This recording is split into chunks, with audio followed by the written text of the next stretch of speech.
श्री ओम करणी श्री ओम करणी श्री ओम करणी श्री ओम करणी। नमस्कार। बन्ना सुथार माताजी की मूर्ति लेकर आ गया। गुम्बारे के सामने सोया हुआ मिला। चैत्र शुक्ला चतुर्दशी को माताजी के गुम्बारे में मूर्ति की विधिवत स्थापना हो गई। आरती पूजा होने लगी। मंगला की आरती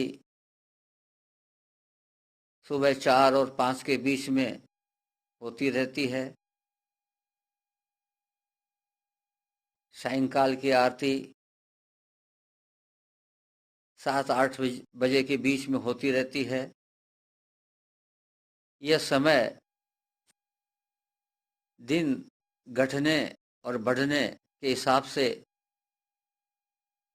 बदलता रहता है, इसलिए ये रेंज बताई गई है। 2 बार आरती होती है। एक बार भोग आरती होती है जो सुबह 9-10 बजे के आसपास होती है। मंदिर दर्शनों के लिए सुबह 4 बजे खुल जाता है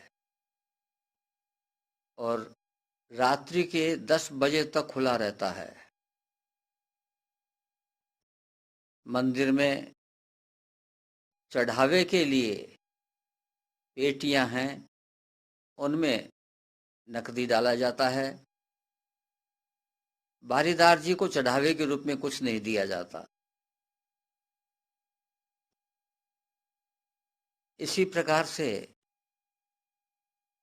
यह मंदिर वर्षों से भक्तों की मनोकामनाएं पूर्ण कर रहा है। इसकी दिव्यता का अनुभव कीजिए। ये देशनोक किसने बसाया? माताजी ने स्वयं ने देशनोक बसाने के लिए इस भूखंड का चयन माताजी का खुद का किया हुआ है। भगवान कृष्ण ने भी द्वारका खुद ने बसाई थी, लेकिन उनके महाप्रयाण के पश्चात वह द्वारका समुद्र में समा गई। देशनोक आज भी भक्तों की मनोकामना पूर्ण करता है। यहाँ बद्री वन माताजी की योग शक्ति से उत्पन्न किया हुआ है, स्थापित किया हुआ है। बेर की झाड़ियां माताजी की योग शक्ति से खड़ी की हुई हैं। तो जो बद्रीनाथ धाम जहां नर नारायण तपस्या करते रहते हैं, उसका जो महत्व है, इसका भी महत्व वैसा ही बढ़ गया। बद्री वन के बीच में देशनोक गांव स्थापित है। मंदिर माताजी का बद्रीवन के बीच में है। जिस गुफा में माताजी की मूर्ति स्थापित की हुई है, उस गुफा में लगभग 52 वर्ष माताजी ने तपस्या की। आज भी बारीदार जी के अलावा उस गुफा में और किसी का प्रवेश नहीं हो सकता। केवल विशेष पूजा यदि कोई भक्त कराना चाहता है तो एक परिवार है मिश्र जी का, वही परिवार यहाँ अंदर प्रवेश करके और माताजी की पूजा कर सकता है। और कोई दूसरा, या तो बारीदार जी ही करेंगे या वह मिश्र जी ही करेंगे। इसी प्रकार से इस मंदिर के निर्माण के लिए पत्थर का चयन करने के लिए माताजी स्वयं जाती हैं जैसलमेर, और जैसलमेर का पीला पत्थर ही माताजी को पसंद आता है। इस पत्थर की यह विशेषता है कि यह आसानी से घिसता नहीं, यह आसानी से जर्जर नहीं होता। दूसरे पत्थर समय पाकर के समाप्त हो जाते हैं, खत्म हो जाते हैं।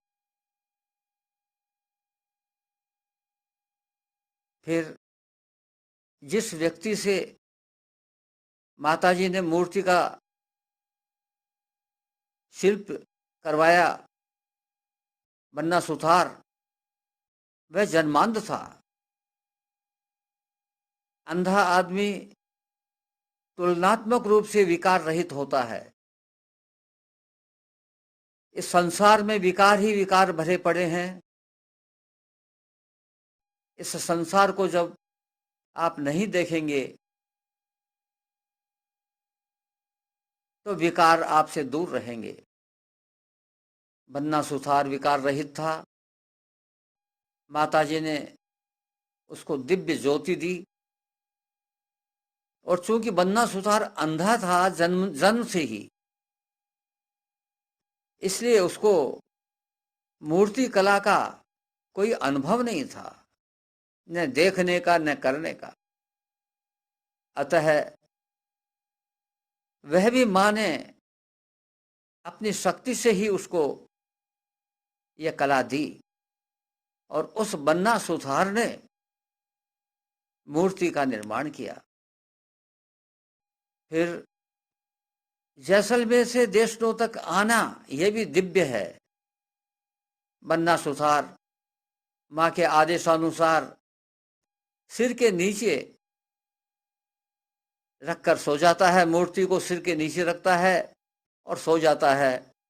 और सुबह प्रातः होती है तो वह माता जी के गुम्बारे के सामने सोया हुआ अपने आप को पाता है। तो माता जी की हर बात दिव्य नजर आएगी। वह मूर्ति गंगोदक से उस मूर्ति को स्नान किया जाता है, फिर उसकी स्थापना की जाती है। माता जी के गुम्बारे की छत जाल की लकड़ियों की है। ऐसे ही कोई तरकीब से कारीगर के द्वारा रखी हुई नहीं है, ऐसे ही रखी हुई है। और बीच में उनके जो गैप है उसको मोरिंडा से भरा हुआ है। गुफा को बने हुए आज लगभग 550 वर्ष हो गए, और उन लकड़ियों में अभी कोई कमी, ह्रास की स्थिति नहीं आई। ये दिव्य गुफा जहां पर माता जी ने योग साधना की थी, वह अणु, अक्षय अणु अब भी वहां विद्यमान है। इस भाव से गुफा का दर्शन करिए, माता जी का दर्शन करिए। यह दिव्य मंदिर है, दिव्य धाम है, दिव्य स्थान है। केवल भाग्यशाली होता है वही यहां पर आ पाता है, हर व्यक्ति यहां नहीं आ पाता। काबे यहां पर सफेद भी हैं, काले भी हैं, लेकिन सफेद काबे के दर्शन जिसको होते हैं, यह मान्यता है कि माताजी ने उसकी यात्रा स्वीकार कर ली। स्वच्छंद रूप से काबे घूमते हैं। यहाँ माताजी के पास आकर अपने आप को संसार से मुक्त अनुभव करिए। संसार में तो थपेड़े ही थपेड़े हैं, और यहाँ आनंद ही आनंद है। इस प्रकार से माता जी की हर चीज दिव्य है। संसार में, संसार के बीच में ये देशलोक होने के कारण से धीरे धीरे इसमें विकृतियां, माता जी ने जैसी विकृतियां हटाई थी वैसे कुछ विकृतियां आने लगी हैं। माता जी मद्य निषेध में विश्वास करती थी, अहिंसा में, पूर्ण अहिंसा में विश्वास करती थी। लेकिन अब यहाँ के वासिंदों को दोनों से परहेज नहीं है। ऐसी विकृतियां थोड़ी संसार का प्रभाव पड़ने से आ रही हैं, लेकिन फिर भी ये विकृतियां व्यक्तिशः है, ये सामूहिक नहीं है। हर व्यक्ति इन विकृतियों से प्रभावित नहीं होता। इसलिए आप अपने हिसाब से माँ के दर्शन करिए, आइए, आपको आनंद ही आनंद मिलता है, मिलेगा। आज बस इतना ही। नमस्कार।